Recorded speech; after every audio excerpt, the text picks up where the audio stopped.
So yun, magandang araw mga kaubo. Ngayong araw, papakita ko lang to sa inyo. Itong ampalaya natin. Napakaganda ng bunga mga kaubo. Ang dami oh. Ang daming bunga. So, pag-usapan natin to. Tsaka share ko na lang din sa inyo.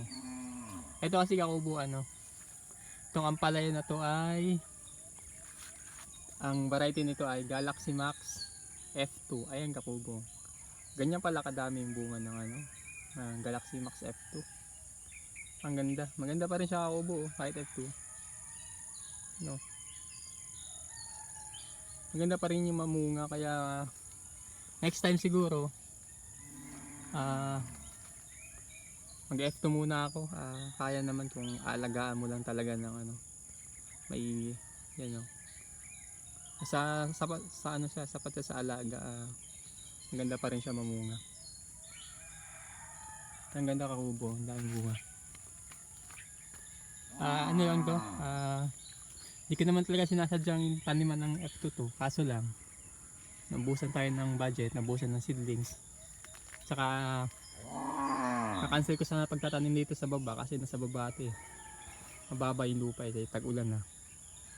Kaya di sana tataniman to dito. Kaya may mga tumubo dun na na palaya na F2 sa dating farm natin. So, ginawa ko, tinanim ko na lang dito mga kubo. Ayan. Hindi siya sinasadyang sa akin na sana basta lang may mataniman. So hindi ko na-expect na ganito pala kadami yung bunga. So di siguro tayo bibili ng seedlings sa sunod na tanim natin. Kung ganito naman pala mamunga yung na to, Galaxy Max F2. Ano siya, ganda. Mas maganda pa nga to sa F1, nagkataon lang siguro o lang, naalagaan na siya ng gusto. Kasi konti lang naman kasi ito eh. Ayan kakubo. Ang daming bunga, ang ganda. Pero pag mistisa kasi yung ginamit natin na F2, ayun, medyo tagilid talaga tayo dyan kasi iba talaga yung bunga niya, medyo maputla. May lumalabas talaga na puti yung bunga eh. So itong F2 wala ng Galaxy Max, wala siyang may maputla. Maganda yung bunga niya. Ay ako bunga, ganda ng bunga niya. Ang daming bunga. So ano ito?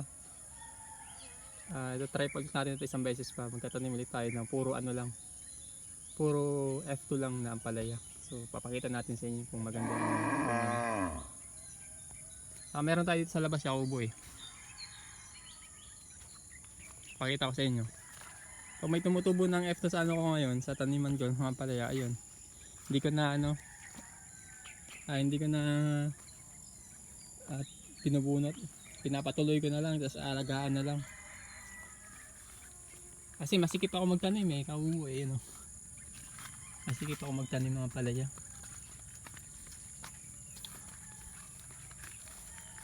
Isang side natin puro punggos na. Ito yung Galaxy Max F1. Ayan. Pero nauna kasi ito eh, ng 2 linggo eh. Yan mga punggos. Pero marami kang bunga.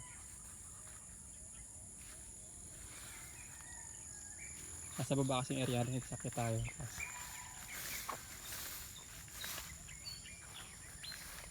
Ito yung ako.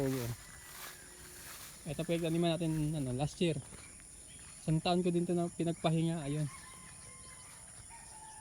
So may mga tumutubo dito mga F2 sa labas ng plat. Ayan ang kakupo. May mga F2. Ayan ang F2 sa labas ng plat. Ayan. Binuhay na natin. Ay, mataba naman eh. Ganda naman siya eh. Ayan kakupo. Nasa to 600 hills. So pag natin plating distance natin dito, double row kasi to. Bali 1.5 lang to. Double row tayo. Tapos ito may mga damo sa gilid. Yung mga damong tinanggal natin sa gitna, nilagay natin sa gilid para hindi masyadong tumubo yung mga damo sa gilid, sa labas. Tapos pag na-decompose, na rin, dagdag abono na rin. Ito mga F2 to kakubo. Malaki na. Ilang araw na lang mag-harvest na rin to. Ayan, may bunga na. Ito. Ito, pinatuloy ko na kubo. Sayang din eh. Mamunga naman siya na maganda basta alagaan lang. Ayun ang kubo. Ang F2 natin.